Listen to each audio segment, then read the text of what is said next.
Hey, what's up, everybody? I want to welcome you to another episode of the Dreamers Pro Daily Recap, where we give you a recap of all of the hot topics that we covered that day. You can catch them in their long format and also catch it fully streaming for free on Apple Podcasts. So there's a video that's going pretty viral all over the internet, and it's some comments that Giannis Antetokounmpo had to make, right? Giannis Antetokounmpo, obviously one of the best players, one of the best players in the world, top 3, top 5, however you decided. We have some great players at the top of the heap. And recently, he made a lot of headlines for some comments that he made. Obviously, you guys know LeBron James is the all-time leading scorer in NBA history, which, also kind of ties into this argument of longevity and all of that, right? So Giannis Antetokounmpo, I don't know if it was post-game or before a game or whatever it was, he was sitting in the locker room and he was being interviewed by the media.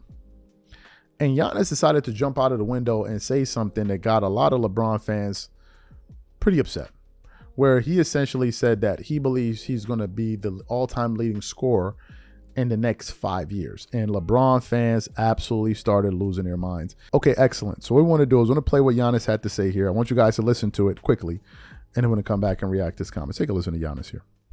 6th youngest, I believe the 5 to do it faster than you are a who's who of people in the history of basketball. Just to have your name alongside those names, obviously you have a long ways to go to, get to the top of those scoring lists in another 7, 8 years or whatever it might be. But just to be in the conversation with those guys, what is that going to be? First of all, we got to talk about who those guys are, because I just saw those guys. Talk about Michael Jordan, Kobe Bryant, LeBron James, Wilt, and Kevin Durant. I think it's the GOATs of the GOATs. And I don't think anybody disagree in this room. I don't think anybody in this world disagree. Just to be in that list with them is incredible. Have I accomplished as much as them? I don't think so. Do I have a lot of room to improve and room to grow in years to keep on, writing my own legacy? Yes, and I think to get to the top of the scoring list is not 6, 7, 8 years away. I think it's, in my opinion, I think it's 4 years away. 4 or 5 years away, 4.5 years away. I think when I'm going to be 35 years old and sitting in this chair, I'm going to have a discussion of how I am in the top list of all time in scoring, and I would have tagged that into existence. And not just tag it into existence because I believe that I'm going to do it. It's something that I want to do. But hey, again, that's too far away. 4 or 5 years from now, I might have 4 other kids. I don't know. My wife might have left me. Who knows, man, in 4 or 5 years from now. 4 or 5 years prior to this, I had 0. I didn't have kids, and now I have kids. So, I just got to worry about Monday against Washington, and stay healthy, leave that game healthy, leave that game with a win. And, when it's all said and done, we'll sit down and do the math. Excellent. So you heard what Giannis Antetokounmpo had to say, right? Now, first of all right, Giannis Antetokounmpo has about 22,000 career points, more or less, right? Give or take. Let's look at what he's been doing over the last few seasons. This year he's averaging 31. Last year he averaged 30.4. The year before that, he averaged 30.4. The year before that, he averaged 31.1. The year before that, he averaged 30. The year before that, he averaged 28. The year before that, he averaged 29.5. The year before that, he averaged 27.7. Blah, blah, blah, blah, right? Now, Giannis has played in the NBA for how many years? 1, 2, 3, 4, 5, 6, 7, 8, 9, 10, 11, 12. This is his 13th season, right? LeBron has, LeBron James, total points, career points, he has 42,250. Giannis has, he has 21,000. So he's 20,000 points behind, right? And let's assume LeBron keeps playing, although he's averaging 15 points. So let's give LeBron an additional 1,000 points. So let's say LeBron finishes his career with 43,200 points, right? So Giannis would need to score 22,000 points, right? So how would he do that in 5 years? Well, let's say he played all 82 games per season for these 5 years, and he averaged 30. So if he's scoring 30 a game times 82 games, that means he's going to score 2,460 points times 5, right? So he's going to have 12,000 points. So he's going to be short about a good 10,000 plus. Now, let's say he averages 30 points per game times 82, right? And he plays for another 10 years times 10. Then he would have another 24,000. So Giannis would have about 25,000 points. All right. So Giannis has played, this is his 13th year in the NBA. It would mean Giannis would have to play for another 10 years, not miss a single game throughout the next 10 years, which is not going to happen, and average 30 points a game. And LeBron only scores 1,000 more points in his career.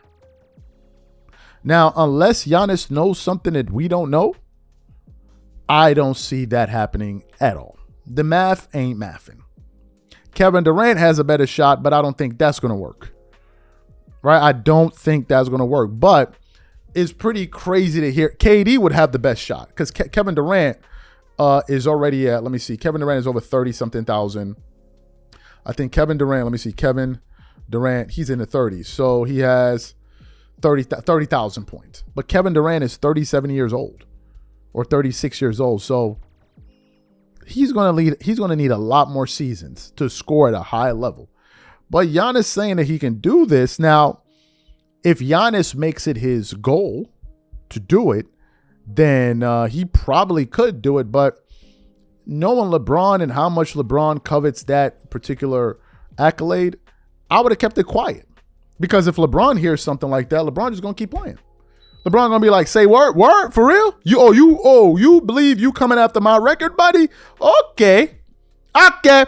We're going to ramp it up. We're going to play for the next 4 years. We're going to make sure this thing is out of reach. So, I don't know. Giannis, but Giannis is putting up some numbers, man. Giannis has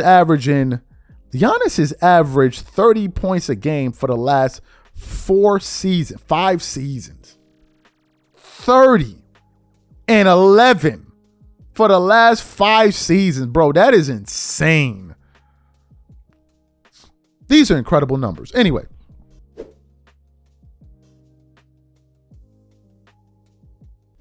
there have been a lot of crazy takes throughout the years when it comes to people talking about basketball, right? We've heard some pretty crazy takes.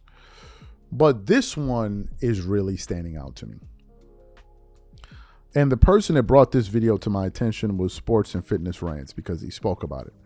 But he was speaking about the aspect of Stan Van Gundy calling Nikola Jokic the best or the most gifted, however you want to call it, offensive player in NBA history.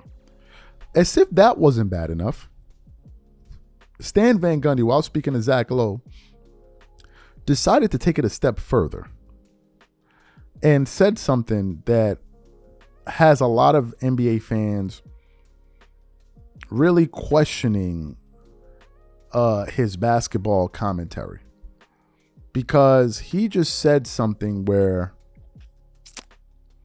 he said that Nikola Jokic is the greatest basketball player to ever play in the NBA. So what we want to do is quickly play what he had to say. It's less than a minute or so. Take a listen to his comments here. I'm going to come back and continue on the show. Take a listen to Stan Van Gundy. Someone in a front office said this to me at Summer League, and I just hadn't heard it verbalized like this.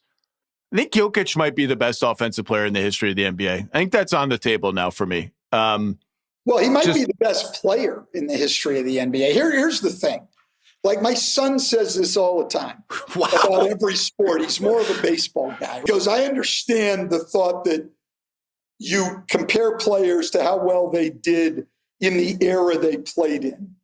But the evolution of athletes is, we can probably say that the best 20 basketball players in history have probably played in the last 20 years, Zach.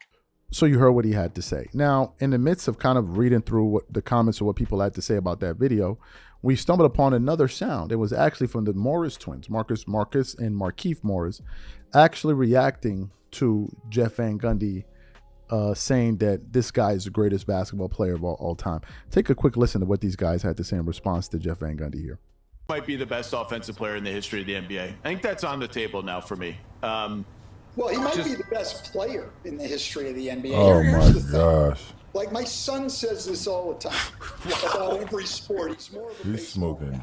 guy. Stan, I respect your opinion. I respect But your chill, opinion as a Stan. coach. Like you ain't been in a coach, you ain't been a coach in the league for a nice little minute now. He could be better than Michael Jordan, Right. Jeffrey. They said Kobe wasn't better than him because he didn't win 5 rings. And the guy that won 1 ring that got a lot of stats is better than When there's no Jeffrey. He's great better than stats, LeBron. great player. You could just what other centers in the league? He's The last better 10 years. But even if he ain't better than no Bron. He was in Detroit when LeBron was sticking his foot so far up your ass, he was kicking your teeth out. Bro, I was on that team. Yeah, he was kicking our goddamn teeth out. I was there. And it was year after year after year after year. I was playing all right, though. You was playing all right. Yeah, I ain't He gonna was lie. sweeping the y'all. Bro, yeah. How could you possibly fix your lips to say that? You never got past this man, never beat this man in nothing. Might have beat that preseason game. He went crazy on that one. I can't lie. The You best. had to fix your lips to say you didn't. I don't even think you coached like against Joker that much. But I know for a fact you coached against King a whole lot. You think about putting Caruso on Shaq? Come on, bro. You think about putting Caruso on Kobe? You think about putting Caruso on LeBron? Michael Jordan? Jeffrey? Stop it. Excellent. Okay, now let's look at Nikola Jokic's numbers this year. This year, Nikola Jokic is scoring 29 points per game on 63% shooting from the field, 44% shooting from 3, 84.7% from the free throw line, while getting you 12.6 rebounds, 11 assists, only 3.5 turnovers, while getting you 1.6 steals per game, and 0.8 blocks per game, right? And he's doing all of this on damn near 50, 40, 90 shooting as a player, right? Now, he's also leading the league in rebounds. He's also leading the league in assists per game. And he's also, no, that's a different stat. So he's also leading the league in assists per game, and he's also leading the league in rebounds. These are incredible statistics. Incredible statistics. To be shooting 63% from the floor, 44% from the 3, averaging a triple-double and leading the NBA in rebounding and leading the NBA in assists per games it's unheard of. This is one of the all-time great NBA seasons. But to say Nikola Jokic is a better offensive player than Michael Jordan it's we need to stop. Now, what I think they're doing is they're taking into account his assists. So they're looking at, well, he's scoring 30 plus all of the assists that he's generating. So offensively, that's how it works. But that's not really how it works. Because a guy like Jason Kidd can average 12 assists per game and maybe 12 points, but no one is going to say Jason Kidd is averaging his 12 plus or call Jason Kidd a great offensive player. No, they will call him a great point guard. So Nikola Jokic is an exceptional a big man that can assist the ball. Doesn't make him a great or a greater offensive player than Michael Jordan. So I think they're playing around with the definition of things to try to make things look greater than what they are. We also asked our audience this before doing the show, and I asked the audience the question: do you agree with Stan Van Gundy saying Nikola Jokic is better than Jordan? Out of the 1,000 voters that have voted so far, 94% of them are saying no. 6% are saying yes. Now,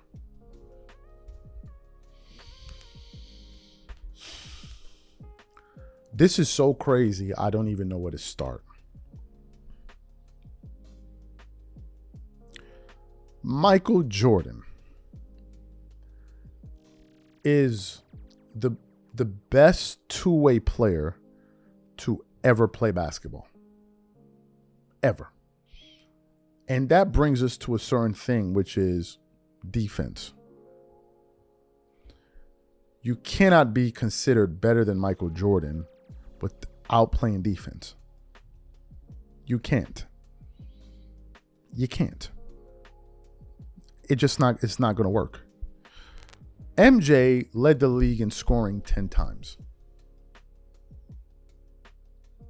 He also made 9 all-first defensive teams. And he also won a Defensive Player of the Year. And he also led the league in steals 3 times. So if you look at the amount of categories that Michael Jordan is led in, it's ungodly. It's ungodly. It's but 14 categories? Now,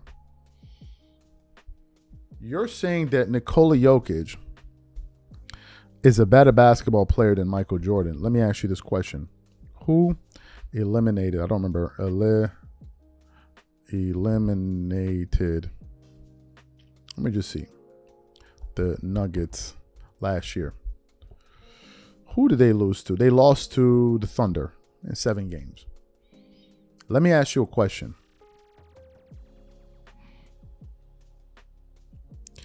If you put Michael Jordan, prime Michael Jordan, because now we're talking about prime Nikola Jokic, on the Denver Nuggets, they're losing? Nobody would say that. I think we're going a little bit too far. Saying Nikola Jokic is better than Jordan is insane. Is Nikola Jokic the best center ever? No. There are people that would argue Wilt. There were people that would argue Shaq. Prime Shaq, Nikola Jokic would have no chance on God's green earth against a prime Shaq. None. Not that Shaq from old 1999, 2002. There's no shot in hell. You have Akeem Olajuwon. You have big men now. Tim Duncan. Is Nikola Jokic better than Tim Duncan? Are we being serious right now? Tim Duncan? Let's look at Tim Duncan's career. Are we being serious right now? Nikola Jokic is better than Tim Duncan. You're insane if you say that. Tim Duncan is a top 5 player of all time. He's a 5-time champion, 3-time MVP, Finals MVP, 2-time regular season MVP, 15-time All-Star, All-Star game MVP. He's made 10 All-First NBA teams, 3 second, 2 third, 15 All-NBA teams. He made 8 All-First defensive teams, 7 second, 15 All-Defensive teams. 15 all all defense. 15. Joker hasn't made 1. Let me pull up Nikola Jokic his career. Nikola, I don't believe he's made not even 1. Let me see. Nikola Jokic, he's not even made 1 all defensive team. Duncan made 15. 15. And he won the Rookie of the Year. And if I look at some of the years, let's look at some of his career years. I mean, Tim Duncan is Tim Duncan. Now, the assist part is different because of the way the game is played, but Duncan has had years when he averaged 27.6 points, and 14 rebounds. Another year where he's averaged 15 rebounds. Another year where he averaged 14 rebounds. Like, what are we talking about here? I think it was in the finals or a playoff game, he had a quadruple double. A quadruple double. Let me see. Tim Duncan he had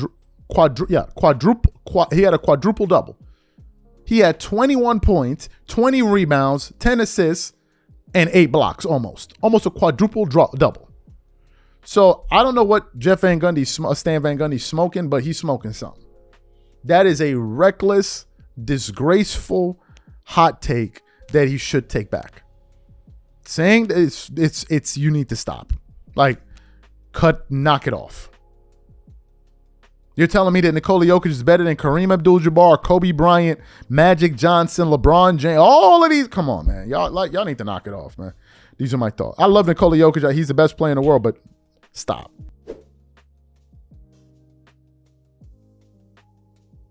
This is an interesting topic, right?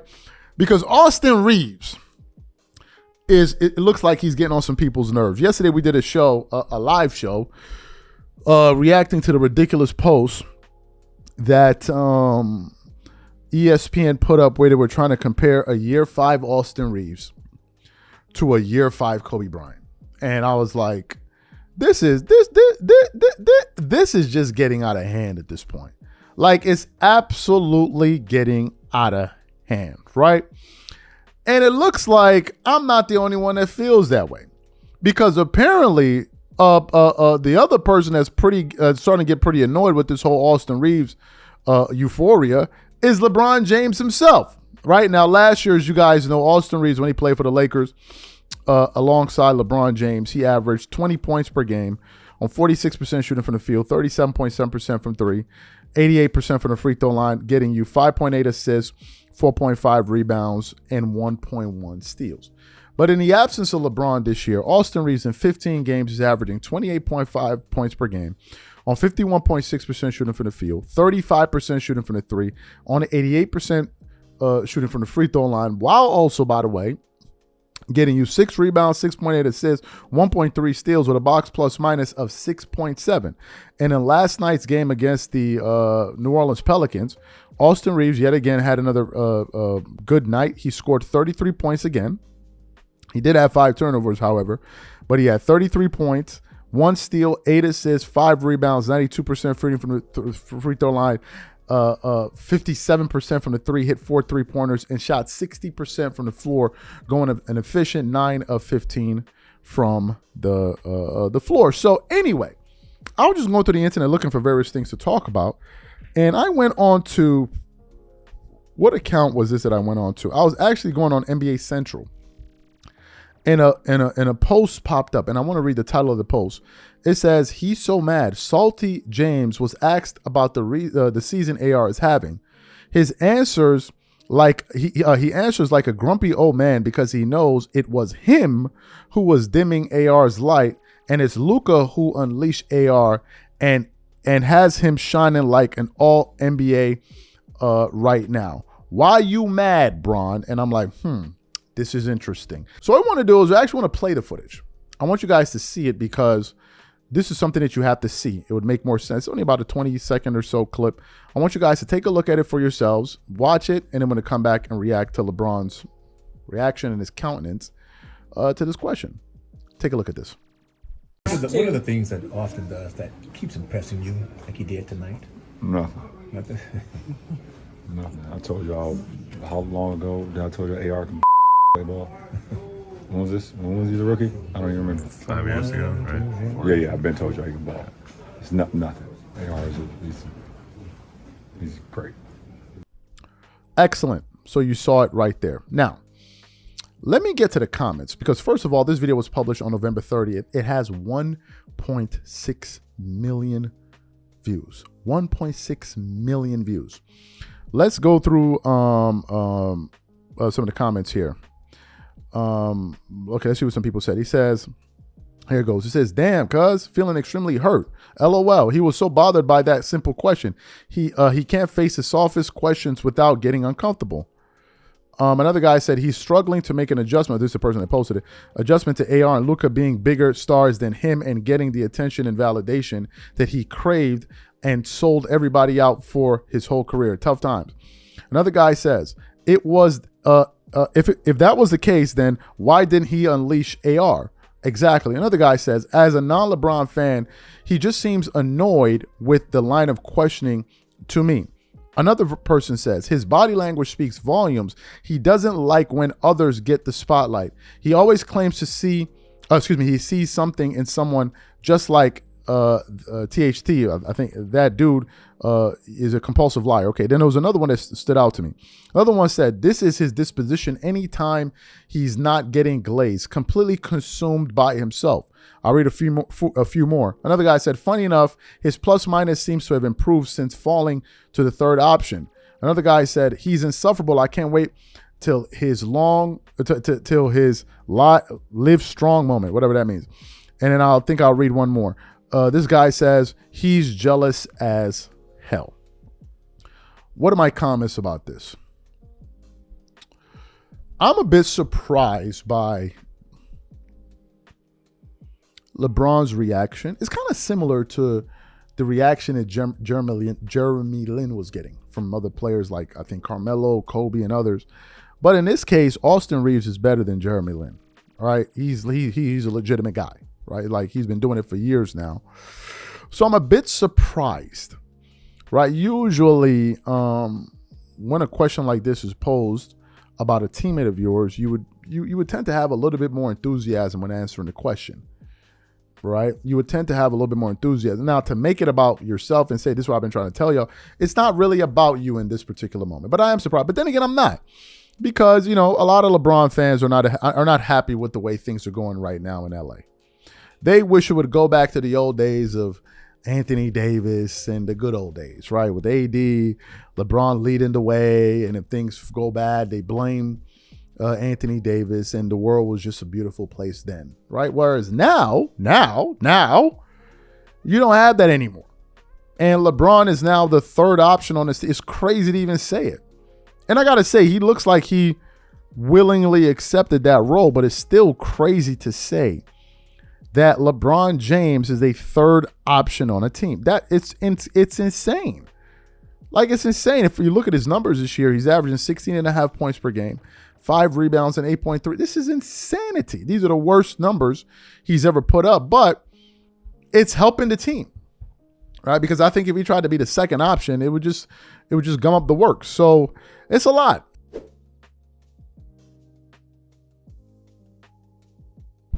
So this is first of all, this is a very serious topic, right? It's a very serious topic, and some major things are happening around Senator Mark Kelly for the comments that he made, and I heard that the government is now looking to do an investigation into him. But where did this all start? Right, let's get to the genesis of it. Right, so Senator Mark Kelly is obviously a Democratic senator, and him and some of his colleagues who served in the Army in one way or the other, or intelligence agencies, put out a video, right, that caught the attention of President Donald Trump, that really got him pissed off and really started off this entire thing. So what I want to do is I want to quickly play this video because it's what kicked this entire thing off, and I'm going to come back and continue on the show. Take a quick listen to it. I'm Senator Alyssa Slotkin. Senator Mark Kelly. Representative Chris DeLuzio. Congresswoman Maggie Goodlander. Representative Chrissy Houlihan. Congressman Jason Crow. I was a captain in the United States Navy. Former CIA officer. Former Navy. Former paratrooper and Army Ranger. Former intelligence officer. Former Air Force. We want to speak directly to members of the military and the intelligence community who take risks each day to keep Americans safe. We know you are under enormous stress and pressure right now. Americans trust their military. But that trust is at risk. This administration is pitting our uniformed military and intelligence community professionals against American citizens. Like us. You all swore an oath to protect and defend this Constitution. And right now, the threats to our Constitution aren't just coming from abroad, but from right here at home. Our laws are clear. You can refuse illegal orders. You can refuse illegal orders. You must refuse illegal orders. No one has to carry out orders that violate the law or our Constitution. We know this is hard and that it's a difficult time to be a public servant. But whether you're serving in the CIA, The Army, Our Navy, The Air Force. your vigilance is critical. and know that we have your back. Because now, more than ever, The American people need you. We need you to stand up for our laws, our Constitution, and who we are as Americans. Don't give up. don't give up. Don't give up. don't give up the ship. Excellent. So you see it there. Now, it was this video that got the president to go after Mark Kelly. Various Republicans are upset at him, and it's created this entire brouhaha, right? Because he's essentially they're saying that he's telling members of the army to disobey orders, right? That's what he's saying. At least that's what they're saying. So Stephen A. Smith, who calls himself a moderate, although I don't believe he's a moderate, I believe that he's a conservative, or if he's not a conservative, he certainly sounds like one, right? Who always has conservative talking points, is always chastising the left and the Democrats, but calls himself a liberal. I don't know, calls himself an independent. He's the only independent that has a right-wing talking point. I've never heard, for me, it's like, why don't you just come out and say you're conservative and call it a day? Like, what's the need to constantly hide by, oh, I didn't really mean to, come on, just say it and let's be done with it. But anyway, Stephen A. Smith goes on his show, Straight Shooter on ESPN. And the title of the episode is called My Thoughts on Mark Kelly, National Guard shooting, and it goes on it says a few other things. So around the 15-minute mark, Stephen A. Smith takes aim at Senator Mark Kelly. And the way he went at him, it surprised a lot of people, and a lot of people all over the internet are reacting to his comments and the fervor in which he's calling out Senator Mark Kelly. So for those of you who didn't hear what Stephen A. Smith had to say, I want to play his comments for you now, and I'm going to come back and continue on the show. Take a listen to what Stephen A. Smith had to say here. If anybody knows that, it's Mark Kelly. Respectfully, Senator, what the hell are you doing? Looking into the camera and telling military men and women to ignore the commander-in-chief. How dare you? How dare you do that? That's right, I'm calling out. I never served in the military. That's true. I have family members who did. Some of my best friends have. Marines, Air Force, Navy, Army. I haven't heard one of them, not one of them, say that was okay. How dare you do that? Is it treason? No. Is it punishable by death? It shouldn't be. So the answer is no. But you know better, Senator Kelly. You know better. How dare you do that? What are you supposed to do? You're a ranking senator. You could go to the Senate. You could go to the House. You can draw up paperwork. You can try to start articles of impeachment if you think there's something illegal. I mean, damn, it ain't like y'all haven't done it before. You impeached the man twice. Where'd that get you? Got his behind back in the White House.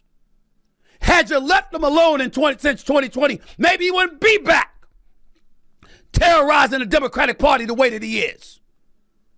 But you did it. You did it. And here you are again with this nonsense. How dare you do that? I'm not a military person, and I know better than that. You don't tell military men and women to ignore an order from the commander-in-chief. You don't do that. Is it going to amount to what Trump tried to embellish and indicate? No. But that don't make you right. How dare you do that? He's the commander-in-chief for the United States military. Period. You have no business doing that. None. And by the way, the biggest reason is because what was illegal? You didn't tell us what it was. What laws? Why did I bring up A Few Good Men with Tom Cruise and Kiefer Sutherland in that sequence and Kevin Bacon? Why did I bring it up? Because the mere thought of you even implying that a military officer is engaging in some type of salacious or illegal activity is trouble in the military, not the court of laws for civilians, the military. Senator Mark Kelly knows that. Trump is giving illegal orders. What are the illegal orders? How come you didn't tell us? Where's the evidence? Where's the evidence? Why do you think the investigation is going on? Why do you think Trump is all over Pete Hegseth, over the Department of War and the FBI with Kash Patel, and folks are looking into and probing what's going on and how can they get to Mark Kelly because they know he did something wrong. You crossed the damn line. You are an elected official in the nation's capital. We have a constitution. You got a problem, you go through the necessary process. Whether it's Hakeem Jeffries in the House, whether it's Schumer in the Senate, or anybody else. That is the point that's the process you're supposed to go to. You don't go in front of the cameras and give military officer or military personnel a directive to ignore their commander-in-chief.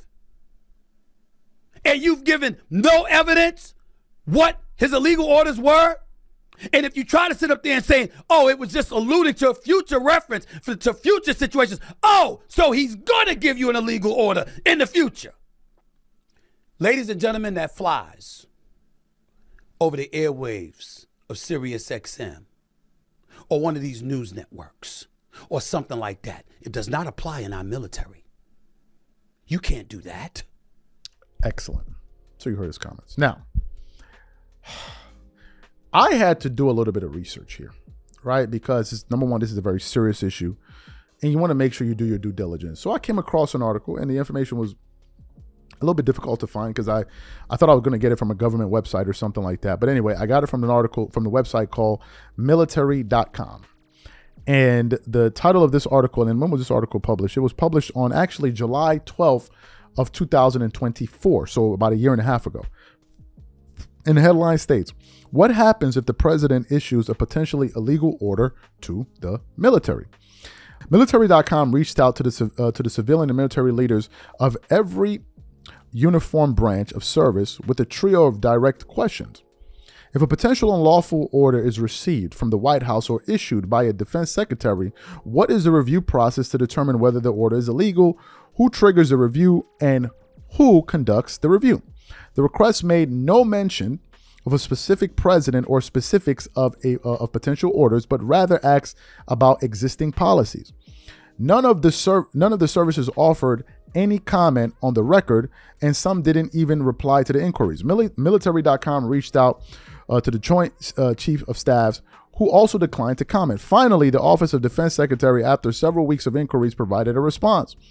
Pentagon spokesperson Major General Pat Ryder said in an email statement that lawyers are available to advise military leaders, including the Secretary of Defense, the Chairman of the Joint Chief of Staff, and combatant commanders regarding the legal and prudential impacts of orders, as well as the legal effects and consequences of such orders may have. Defense officials also said that especially at those senior levels, legal reviews of most orders are part of the process, are conducted by lawyers assigned to the office of the commander or secretary, and do not need to be specifically requested. Experts say that those lawyers do not have the authority to stop a commander from acting and may face extraordinary pressure given they report to that commander, but they are available to provide a review. Uniformed commanders themselves have also have a specific obligation to reject an order that's unlawful if they make that determination. All military members swear to protect, preserve, and defend the Constitution of the United States against all enemies, foreign and domestic.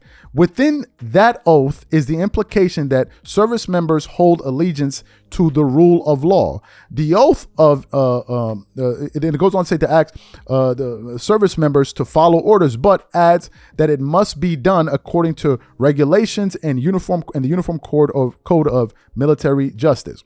Both Articles 90 of the UCMJ, the charge of willfully disobeying a superior commissioned officer, and Article 92, failure to obey an order, say that they apply only to lawful orders. Broader legal precedence holds that just following orders, colloquially known as the Nuremberg Defense, as it was used unsuccessfully by senior Nazis to justify their actions under Adolf Hitler, doesn't absolve troops. And then the article then goes on to say a few other things. So essentially what this article is saying here is this. Soldiers or people in the army, right? Their main objective or the oath that they take, let me read it for you guys, is what? Preserve, protect, and defend the Constitution of the United States against all enemies, foreign and domestic. Within that oath is the implication that service members hold allegiance to the rule of law. The oath goes on to ask service members to follow orders, but adds that it must be done according to regulations and the Uniform Code of Military Justice. The charge of willfully disobeying a superior commissioned officer, failure to obey any order, say that they apply only to lawful orders. So, what was Mark Kelly saying? Mark Kelly, based on what I've heard, is saying that you should follow the Constitution, right? And disobey illegal orders. Now, proponents of his are saying, look, by you saying disobey orders, you're now saying you're going to disobey the chain of command, which is a no-no in the government. It's a no-no, right? But what he's saying, he's not saying disobey your superiors. He's saying you don't have to adhere to unlawful orders. Now, silly me, I've never been in the army. One of my cousins, he just joined the army. I was going to message him, but because of time zones differences, I wasn't sure I was going to get a response in time. I thought that this was known. I thought that this was common knowledge, that soldiers have the right to reject unlawful orders. This is what I thought. Right? Now, in terms of Stephen A. Smith being fired up the way that he is, I don't understand why he is as upset as he is. I don't understand it. Like, I don't even understand why it meant that much to him. And it's almost like as if he went out of his way to not listen to what the senator was saying. The senator wasn't saying disobey orders. In fact, he said follow orders. He's saying you don't have to follow illegal orders. And according to this document that I just read from you guys from military.com, they're saying the same. It's saying failure to obey an order, you will be disciplined, right? If you fail to obey an order, but it only applies to lawful orders. So if the order is unlawful, you don't have to follow it, according to what this document is saying here. So I'm a bit perturbed at why Stephen A. Smith is so worked up about this issue. I don't get it. I don't get it. So what I want to know for the people that have either served or that are currently serving in the U.S. Army, I want you guys to weigh in on this matter in the comments section, because obviously you guys will have more information than me.